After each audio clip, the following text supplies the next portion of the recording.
ito po, overtime tayo. Ito yung DCL na dinala sa atin, 55 inches. Ayan, so ayan, nagpapaon na siya. Ang issue niya po, ayan. So, wala siyang feature pero meron po siyang backlight. Pag ganyan po ang issue, re-remedyoan po natin. Check natin kung saan part yung problema. Okay, so ayan, naghang tayo ng isang side. So, testing natin siya. So, plug natin. Ayan. I-repair natin yung ito dahil nilakad pala ako bukas. So, iaangat ko lang. Pakita ko sa inyo. So, ayan po mga idol. So, naka-power na siya. Ayan, nakatanggal yung isang flex niya. So, pindutin natin yung power button. So, makikita niyo po, wala pa rin siyang display.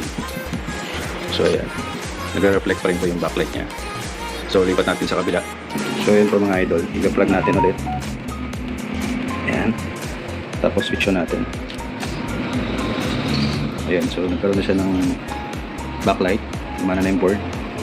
So, iangat ko lang. Tingnan natin kung ano yung display. So, ayan po siya mga idol. No? So, nung hinang natin yung kabila kanina, wala siyang display.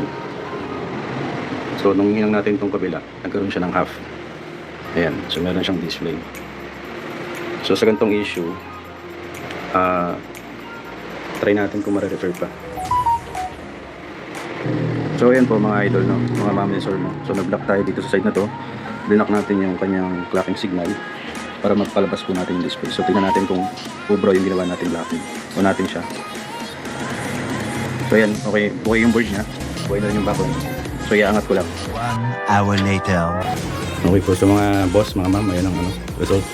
So, TV nito ay Google TV na rin siya. TCL na Google. Ayan. So, tingnan natin kung kumusta yung display niya.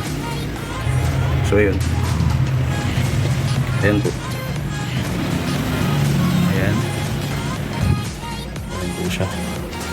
So, meron lang siyang isang line na black. Yan po yung naging cost kung bakit nagkaroon siya ng black screen. Nag-short yung kabilang panel. So, ang ginawa po natin dito ay remedy. Kasi kung papalitan po ng panel, medyo mahal po. Ayan. Halos half na po ng price ng brand new. So, ayan po. Bilang technician, so ginagawa lang po natin. Nare-remedyo na natin. Okay. So, observe na lang natin to. Ayan po siya. Wala naman po siyang fan lines. Ayan. So, kung may mga ganito po kayong issue, message lang po kayo para mapuntahan po. Ayan po. Salamat po. God bless.